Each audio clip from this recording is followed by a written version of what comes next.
Hola a todos mis viajeros, estoy con Graciela León, que es historiadora de la ciudad de San Andrés de Giles, donde nos encontramos hoy, y nos va a contar cómo empieza todo esto. ¿Qué tal, Graciela? Buenas tardes. Buenas tardes, buenas tardes. Bueno, ¿cómo se origina la ciudad de San Andrés de Giles? En tiempos coloniales, lo que hoy es el partido de San Andrés de Giles formaba parte del Gran Pago de Areco, una región geográfica en la cual iban a aparecer otros pueblos, como San Antonio de Areco, Carmen de Areco, Varadero, Campana, Exaltación de la Cruz y una pequeña fracción de Zárate. Todos esos partidos actuales, ¿no? Sí. Formaban parte de lo que se denominaba el Gran Pago de Areco.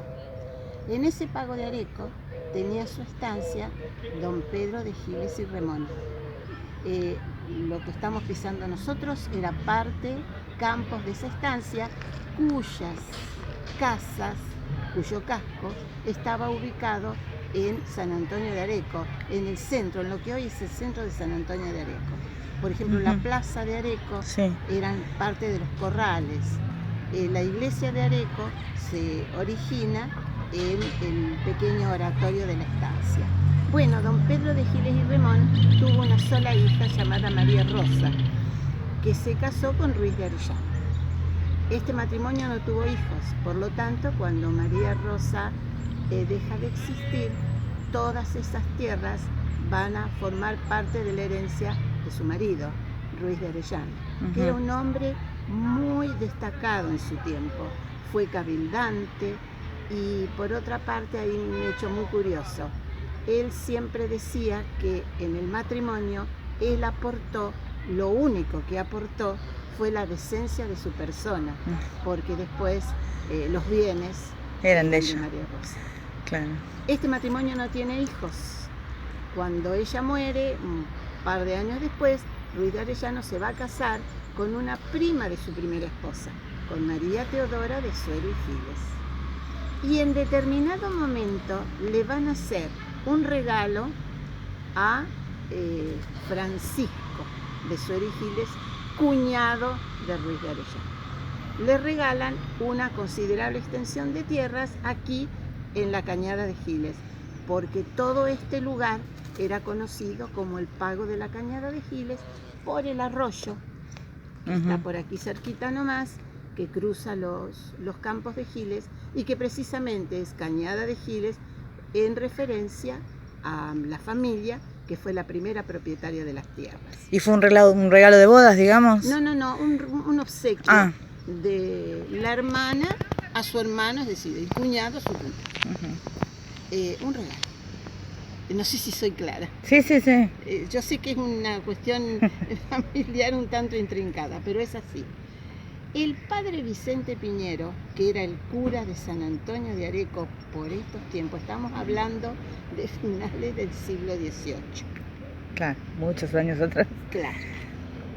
Había detectado en los campos de la Cañada de Giles unos 100 pobladores, no aglutinados en un pueblo, sino esparcidos en los campos, muy alejados unos de otros.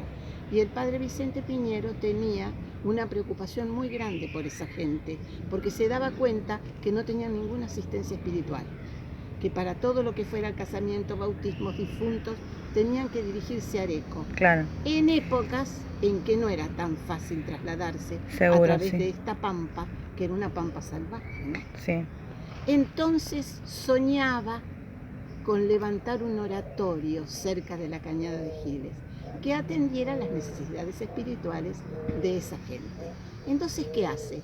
Enterado de este regalito que obtuvo Francisco de Suero y Giles de tierras en esta zona, le escribe pidiéndole la donación de un terrenito para levantar un oratorio. Las sucesivas cartas, no obtuvieron respuesta. Hasta que en 1793 Francisco de Suero y Giles tiene que venir a estos lugares a mojonar sus tierras, es decir, a marcar sus tierras. Claro. Que se hacían con un mojón, con una piedra, por lo general. Viene para esta zona. Pero para realizar ese trabajo de medición y amojonamiento, no puede venir solo. Viene con un agrimensor, con un vaquiano, con 4 o 5 testigos. Y oh casualidad, en la comitiva aparece el padre Vicente Piñero. Nunca sabremos qué hacía el padre Vicente Piñero en esa comitiva, pero ahí estaba. Y cuando llegaron a la intersección de lo que ahora es Avenida Lucas Esculi y el arroyo de Giles, la cañada de Giles, ahí Francisco de Soria y Giles le dice al padre Vicente Piñero: padre, le dono el terrenito que usted pedía. Le contestó en persona. Le contestó, digamos, de manera práctica. Claro. Bueno, entonces el padre toma posesión de ese terreno, que el acta dice dedicado a San José y al Niño Dios. Ese terreno fue donado a San José y al Niño Dios. Claro, no a él directamente. Acá donde estamos pisando nosotros, esa era parte de la donación, fue parte de la donación. Llegaba hasta Cucuyo, Llegaba hasta Cucuyo el territorio, era muy grande lo que le donó. Bueno, entonces el padre Vicente Piñero busca el mejor lugar para levantar su soñado oratorio. Y el mejor lugar le pareció ahí, donde ahora tenemos el templo. Sé que después lo vamos a ver. Claro. Nos tapan los árboles ahora, pero ya vamos a ir para ese lado. Ahí le pareció el mejor lugar. Entonces, ¿qué hace? Pide autorización al Obispado de Buenos Aires para poder levantar el oratorio, porque no podía hacerlo de manera personal y por decisión propia. Tenía que pedir las autorizaciones correspondientes. Tampoco recibe respuesta. Entonces, ¿qué hace el padre? Lotea y va vendiendo. Con eso tiene platita para poder levantar después el oratorio. Hasta que en 1800 el Obispado de Buenos Aires le contesta que sí, que lo autoriza a levantar el oratorio. Entonces se da con todo su entusiasmo y todo su amor a levantar un humildísimo oratorio de adobes con techo de teja en un lugar que ahora nosotros vemos todo, ¿no? Todo esto, claro. El crecimiento de los pueblos, y esto era pura lomada, cardales y vizcacheras. Entonces parece a veces difícil imaginarlo, ¿no? Sí, lo que hay debajo. Sí. La historia que hay debajo. Claro. Porque uno está parado y dice, caramba, debajo de esto están las huellas de los primeros vecinos. Hay otra historia, sí. Hay otra historia. Entonces los vecinos que compraron terrenito comenzaron a edificar. ¿Y qué edificaban? Ranchos, que eran los materiales que le daban la naturaleza. Ranchitos. Los cercaban de tunas para protección y para que los animales no se les escaparan de noche.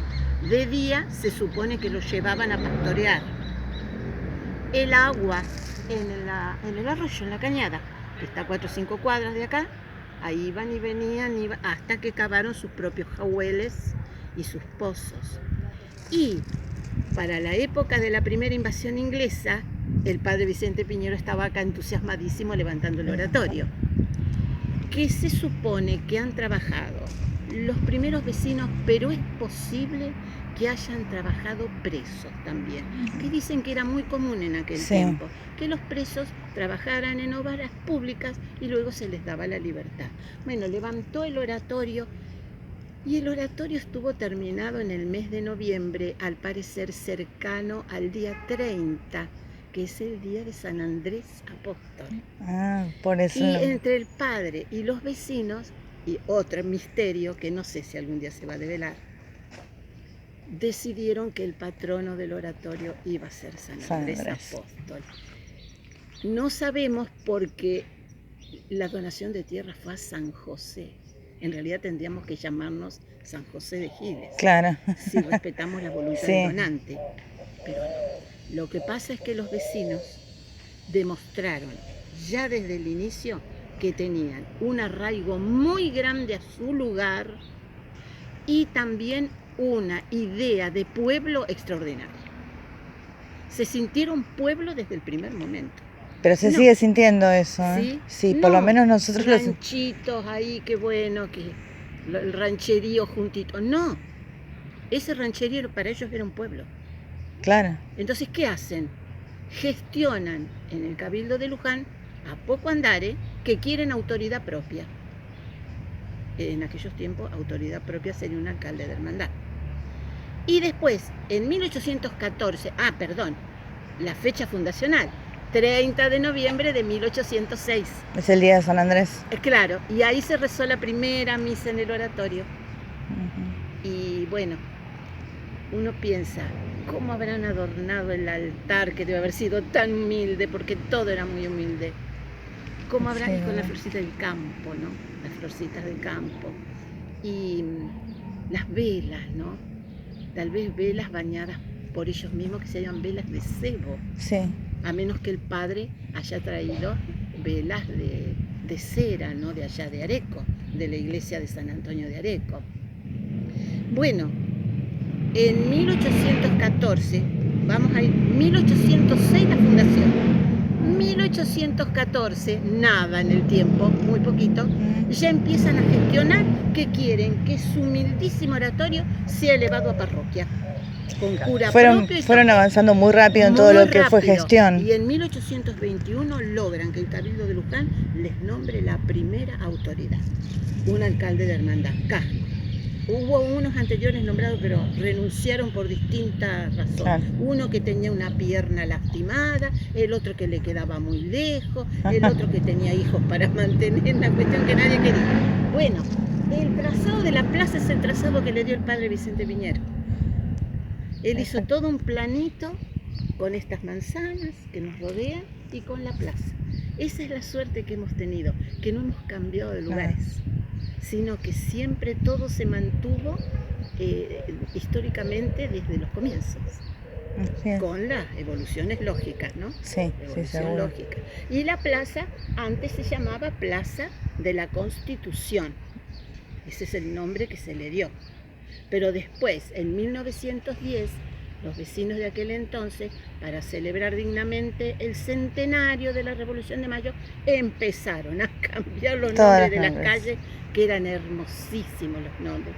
La calle Rivadavia, la calle del Comercio, la calle del Buen Orden, la calle de la Paz. Eran nombres que debieron haber permanecido. Sí, la verdad. Son nombres bellos, sonoros, pero no.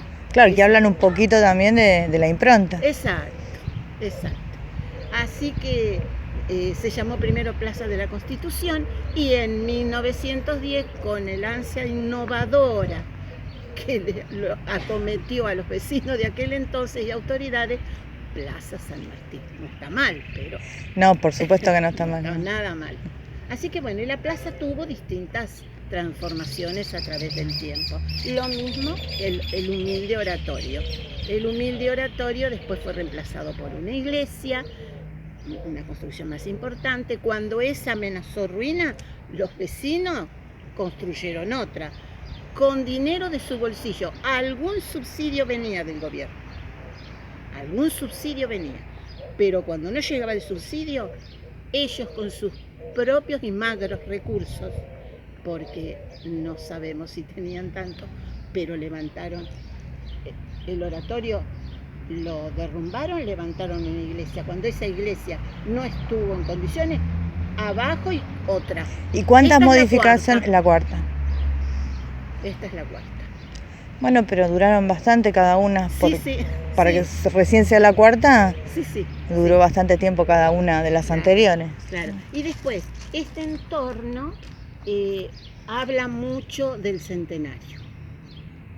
Por ejemplo, el Palacio Municipal, ese palacio es de 1908, se terminó la construcción. Es precioso el edificio. Se inauguró en 1910, el Monumento a la Libertad, porque acá había un molino antes. Había un molino, pero claro, ¿cómo iba a haber un molino en una plaza principal y en la época de la revolución, del centenario de la Revolución de Mayo? No, claro. Tiene que haber un monumento importante. Bueno, a la libertad y a la emancipación nacional. Y el molino, parte del molino está, se conserva, menos mal, conservado. Está acá a media cuadrita. Bueno, por lo menos dejó también el vestigio de lo que estuvo antes. Y después, por supuesto, con las arboledas, hubo ventas de arboleda y plantar nuevos árboles. Había eucaliptos antiguamente en las primeras épocas.